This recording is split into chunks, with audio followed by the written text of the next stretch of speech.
విసుగు వచ్చేసి ఆవిడికి, అవునులే నేను వెన్న ముద్దలు పెడితే పెరుగు ముద్దలు పెడితే ఎందుకు తింటావు, కాసేపు ఆగిన తర్వాత అమ్మా మాధవ కబలం తల్లి అంటూ ముష్టి వాళ్ళు వస్తారు. నిన్ను తీసుకెళ్ళి వాళ్ళ చేతిలో పెద్ద భిక్షాపాత్ర ఉంటుంది, అందులో పడేస్తారు. వాళ్ళు మూత పెట్టేస్తారు, మూత పెట్టేసి తీసుకెళ్ళిపోతారు. వాళ్ళకి ఇల్లు వాకిలి ఉండవుగా, వాళ్ళు ఊరు బయట పెద్ద చెట్టు కింద కూర్చుంటారు. కూర్చుని రాత్రి వేళ మూత తీస్తారు. అప్పుడు నీకు ఆకలేస్తుంది. అప్పుడు అమ్మ ఆకలేస్తుంది అమ్మా ఏమైనా పెట్టమ్మా అంటే వాళ్ళు పెడతారా, వాళ్ళే తీసుకొచ్చింది తింటుంటారు. అప్పుడు నీకు అమ్మ విలువ ఏమిటో తెలుస్తుంది. ఇలా అనేటప్పటికీ వీధిలో ఎవడో వచ్చి అమ్మా మాధవ కబలం తల్లి అన్నాడు. అనేటప్పటికీ అయ్యో పాపం ఎవరో ఆకలితో ఉన్నాడు కదా అని ఆవిడ కబలాన్ని పట్టుకెళ్ళి వేద్దామని పెడుతోంది.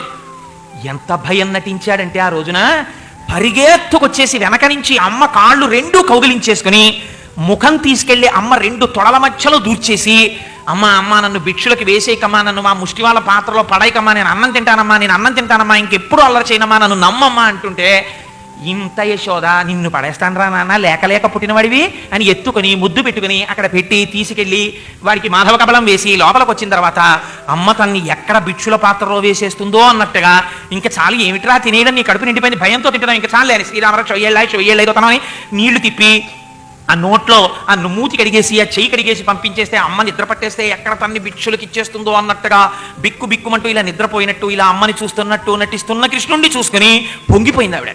భిక్షులు ఒత్తురు ఏడ్చిన భిక్షాపాత్రమున వేచి బెగడించి నిను శిక్షింతురని చెప్పిన భిక్షులకని తల్లి కనియు భీతిల్లు నృపా.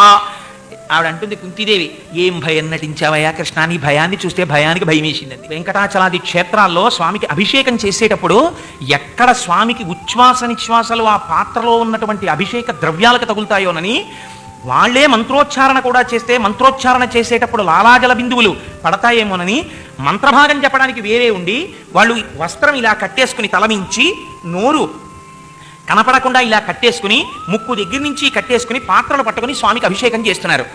అంతలా అభిషేకం చేయబడేవాడు యజ్ఞభోక్త, యజ్ఞభుక్ యజ్ఞకృత్ యజ్ఞీ యజ్ఞభుక్ యజ్ఞసాధన యజ్ఞాంతకృత్ యజ్ఞగుహ్యం అన్నమన్నాదయేవచ అని స్తోత్రం చేయబడినటువంటి వాడు.